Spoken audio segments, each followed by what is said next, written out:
Welcome to the SharkPreneur podcast with Kevin Harrington and Seth Green. Kevin Harrington is the inventor of the infomercial, one of the original sharks from the hit TV show Shark Tank, and has generated over $5 billion in TV and digital direct response sales. Seth Green is the world's first trusted authority on cutting-edge direct response marketing, a best-selling author, and the only 3-time Marketer of the Year nominee. On the podcast, Kevin and Seth interview sharkpreneurs who share straight talk on what it takes to explode your business. Do you want to become insanely successful? Do you want to be the go-to guru in your industry? Do you want to be talked about for all the right reasons? For over 40 years, Kevin Harrington has helped people just like you become significant influencers. Now he's broken the process down in the Key Person of Influence roadmap, and it's yours for free. Just text KPI to him at 727-888-2100. Text KPI to 727-888-2100 right now and claim your free step-by-step guide. Text KPI to 727-888-2100 to get the recognition you deserve and experience the success as the go-to voice everyone listens to in your industry today.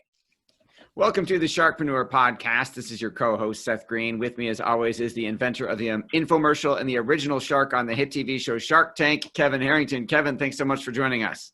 Great to be here, Seth. Thank you. Appreciate it. All right, our very special guest today is Paul Deloughery, founder of MagellanLawFirm.com, an asset protection and risk management law firm that's helped over 1,000 business owners and professionals protect their hard-earned money. You may have seen him on NBC, Fox, CBS, or the CW. They've protected over $2 billion in client assets. That's billion with a B. Paul, thanks so much for joining us. Thanks for having me. Good to see you. Good to see you. So let's go back in time a little bit. How did you become an asset protection lawyer? And we'll do the short version because I know there's a longer one. Okay. I think every child likes figuring out what the rules are and how to get around those rules. Well, I was encouraged to do that at a different scale. I was the only Protestant in a Catholic grade school and high school, so I figured out how to get around going to the masses and different things. And then I wish I'd have met you then. I was in that Catholic all-boys high school. I could never figure out how to get out of masses. Okay, could have helped you out. All right, sorry about that. And Paul, you've got an interesting distinction. Most people say quit the band and go to law school. You were told, I believe, quit that cockamamie law school and join a band. Yeah, so I had kind of controlling parents, and which is another reason I kind of figured out how to get around rules as a child. Yes, my mom was insistent for whatever reason that I become a musician, and I did that. I actually got a master's degree in it, and then I made the choice to switch over to law school, kind of on a whim. I didn't put a whole lot of thought into that. And so what that meant was I ended up taking the law school admission test with very little studying, and I still got into a top 20 law school. So, and then I graduated in 2 years and 3 months, even though it takes most people 3 years to get through it. And during that time, I was also a owner of a partner in a home health agency with my mom. So growing up, my parents were business owners, and something that really struck me was when I was 14, my parents got in a trap with a partnership that they were in, and that the trap was they ended up, the other partners were trying to squeeze them out by imposing phantom income that they didn't have the money to pay. And so I saw at an early age how not planning and how not protecting yourself can have very personal effects on families. And so that's really why I'm doing what I'm doing. I go ahead and finish. No, I guess I have the natural talent, and I enjoy the intellectual challenge of learning how to, what the rules are and how to use those, to a person's advantage. But then I also feel I guess almost a moral compulsion to help business owners, honest, hardworking people, and protect them from scammers and crooks, because there are people out there who want to just get rich quick off other people's efforts. So Paul, I would assume you've seen some horror stories of people that have lost their assets that weren't protected. Seeing that before your eyes on here and there is probably a good motivator. Without mentioning names, you have any horror stories you want to reference without specifics?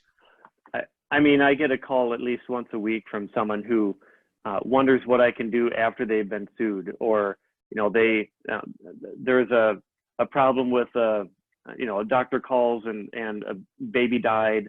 He knows he's going to get sued. What's his choices? And unfortunately, after the fact, it's really hard to put the toothpaste back in the tube. So this is something where you have to proactively plan for it to get the best result. Let's talk about what Kevin calls the magical transformation. Let's talk about some of the examples of people, business owners, you've been able to protect. I believe you have one where the woman, it was a sporting goods store that was a $3 million lien that they didn't have to go bankrupt to deal with. Yeah, that's actually one of my favorite stories, and one that I feel really good about. So back in about 2004, 2005, this 70-something-year-old lady came to me, and she wondered how she could sell her house and move closer to her son because she wanted to be close to her grandchildren. Well, normally that wouldn't be a big deal. You sell your house and you buy another house. But she and her husband had accumulated judgments against them about 10, 15 years earlier from some stores that went belly up. And they had bankrupted the stores, but never did personal bankruptcy because they didn't have to. And so what we were able to do, without going into too many details, she had a family holding company, a limited partnership that had previous liens on her personal property. So she had her family holding company had liens on her house and everything. And that had been put in place before these judgments happened. So I simply helped her partnership foreclose on her house and then use the proceeds to buy a house that it rented to her. So it was the same effect, but without that preventive planning, that would have been possible. So when does somebody, if somebody doesn't have a lot of assets, they still need to be thinking about asset protection because you don't want to have,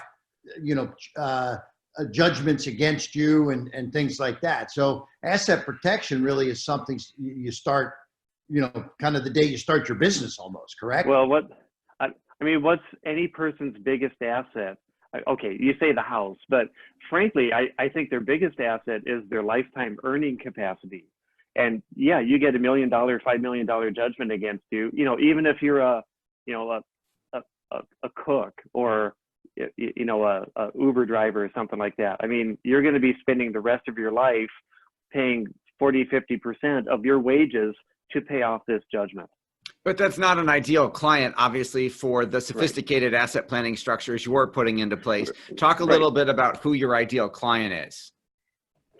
So really the people who I think get the most benefit is someone with some significant assets. And that by that, $2-3 million or, something where they're really motivated to protect it.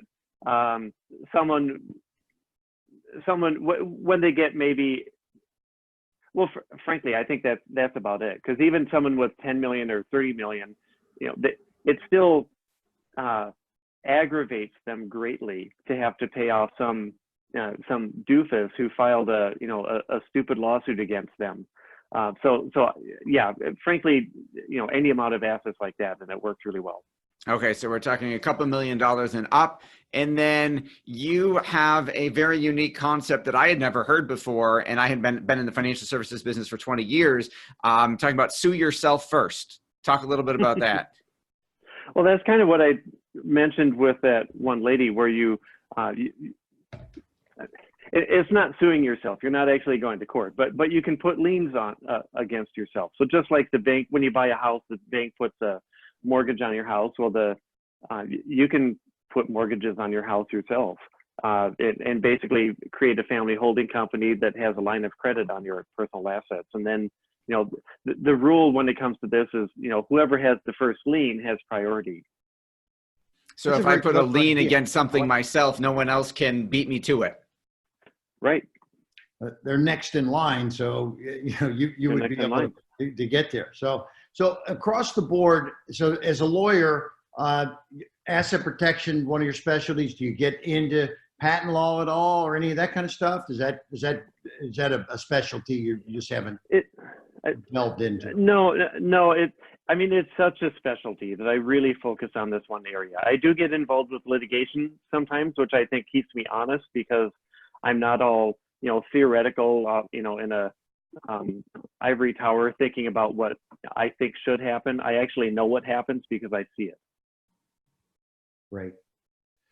What are some of the biggest mistakes, other than failing to plan, that you see business owners and high income professionals like the doctors and the other lawyers you see making that can be avoided? Oh boy.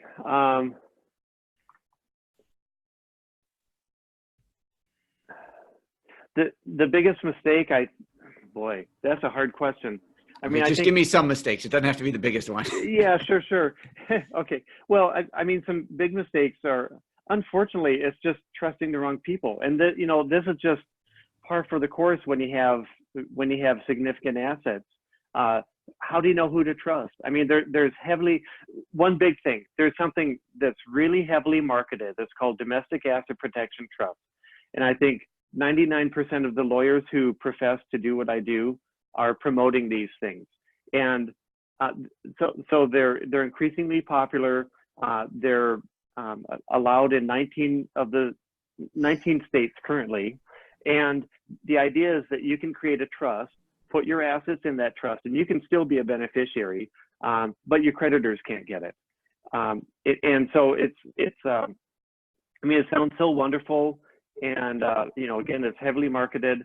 The problem with that, unfortunately, is for it to really work, you need to live in that state. So let's say it's Nevada. You have to live in Nevada. You have to somehow only do business in Nevada, so you don't get sued in Arizona, for example, or another state. And you have to, don't have assets outside of Nevada.